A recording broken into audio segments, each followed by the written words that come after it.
Bonjour, bienvenue dans cette nouvelle vidéo. Aujourd'hui, je vous donne 4 conseils pour commencer à bien manger. Vous savez peut-être pas par où prendre le problème. Vous sentez que votre alimentation ne vous convient pas tout à fait. Vous avez envie de manger plus sainement, de manière plus équilibrée, mais voilà, vous savez pas forcément. Il y a des informations contradictoires. Bref, c'est un peu le bazar. Donc voilà. 4 choses simples, 4 principes de base que vous pouvez appliquer à votre alimentation et déjà ça changera énormément de choses. Alors, premier conseil pour modifier tranquillement votre alimentation, c'est déjà d'arrêter les aliments transformés et toute l'alimentation industrielle d'une manière générale. Alors c'est quoi? En fait, ce sont tous les plats transformés, tous les gâteaux industriels, toutes les sauces toutes faites, bref, tout ce qui est déjà tout prêt à être mangé, qui peut être conservé longue durée et qui va être facile à préparer, certes, mais qui n'est pas du tout intéressant pour la santé. Alors pourquoi? Bien parce que ça contient énormément de sucre. En général, l'index glycémique de ces aliments-là est très élevé. Donc il y a beaucoup de glucides qui vont charger énormément l'organisme. Il y a aussi beaucoup de graisses saturées, donc c'est vraiment les graisses qui ne sont pas les plus intéressantes pour la santé, qui sont même délétères pour la santé, surtout à haute dose. Il y a aussi beaucoup de sel.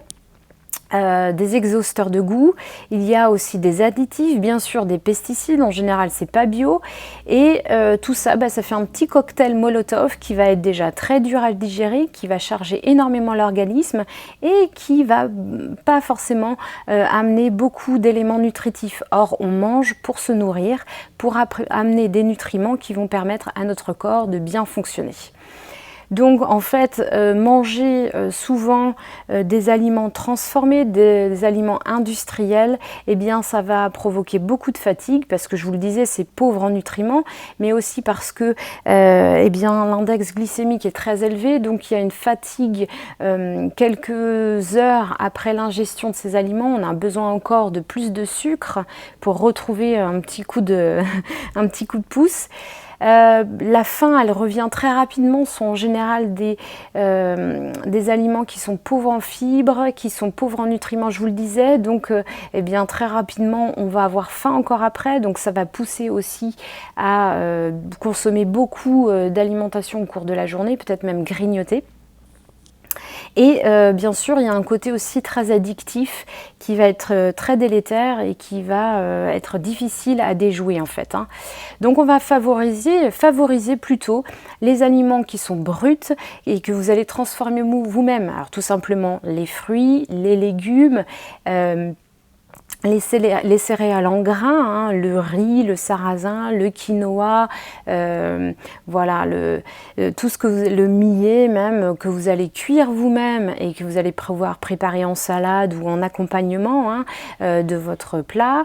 Et puis bien sûr favoriser les légumineuses, les oléagineux, enfin vraiment avoir une alimentation qui va être très basique et que vous allez préparer vous-même. Alors vous allez me dire oui, mais j'ai pas le temps.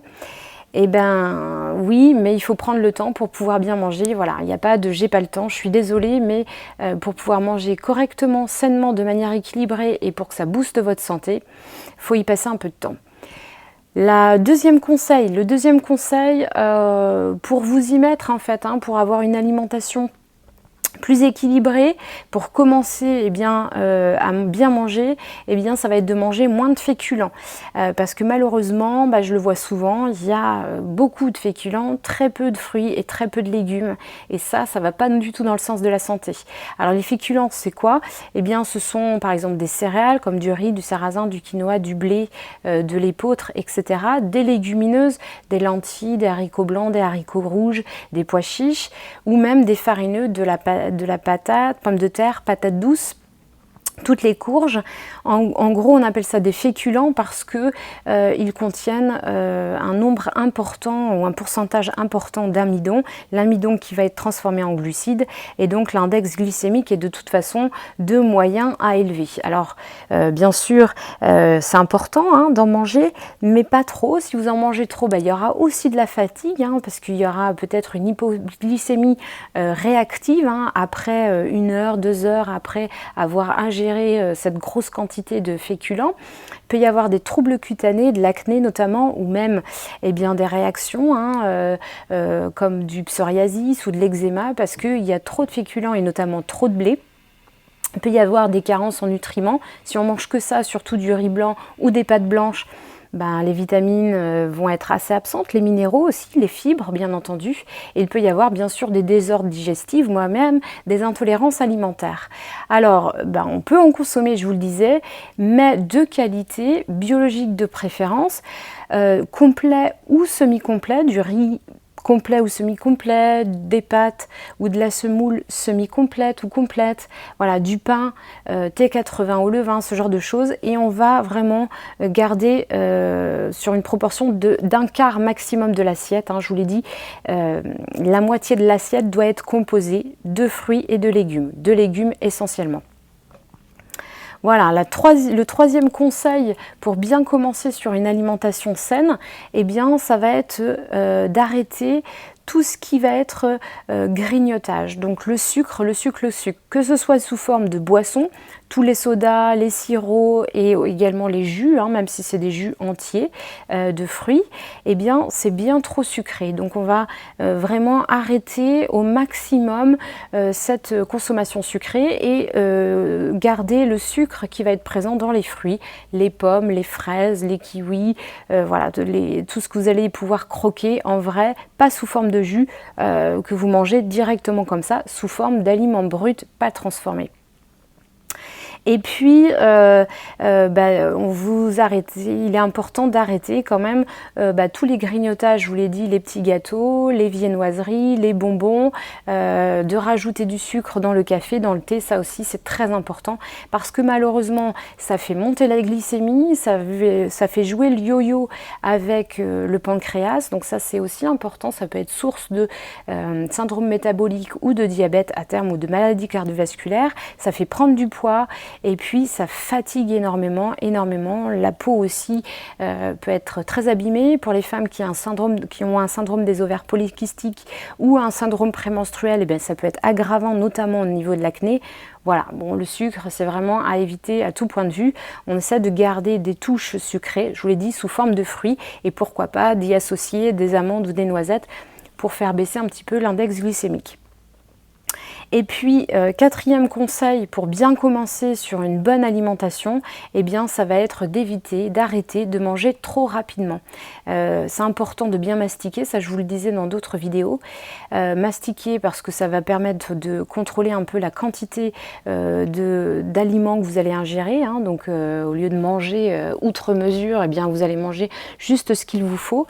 Ça va vous permettre aussi de mieux assimiler, donc de tirer un maximum de nutriments de l'aliment que vous avez bien mastiqué, c'est important. Pensez que si vous achetez, moi je sais pas, une carotte bio et que vous l'avalez comme ça tout rond sans mastiquer, c'est dommage parce que effectivement il y a quand même plus de nutriments a priori dans une carotte bio qui vient de votre maraîcher d'à côté ou de votre jardin, et si vous la mastiquez pas, vous n'allez pas tirer le maximum de ce qu'il pourrait y avoir dedans. Bien mastiquer, c'est important aussi parce que du coup ça va vraiment avoir une influence sur votre microbiote. Si vous mastiquez pas bien, vous allez influencer certaines bactéries qui vont être gênantes, qui vont avoir des effets sur votre santé et sur votre équilibre global. Donc c'est important aussi de bien mastiquer à ce niveau-là. Si vous avez des gaz, des ballonnements et des troubles du transit, la première chose à faire, c'est de mastiquer. Ça, je l'ai vraiment détaillé en long, en large dans d'autres vidéos et je le répète à chaque séance de naturopathie. Oui, c'est compliqué de se remettre à mastiquer. Oui, ça donne quelques mois d'effort, y penser tous les jours, bien poser l'assiette. Oui, quand on a des enfants ou quand on a un conjoint qui parle, ça peut être compliqué, mais pourtant, c'est important. Donc voilà, vous avez là de quoi commencer un petit peu sur des règles de base de l'alimentation. Faites-vous plaisir aussi, mais suivez un petit peu ces principes et franchement, vous verrez, ça ira mieux. Merci et à bientôt pour une prochaine vidéo.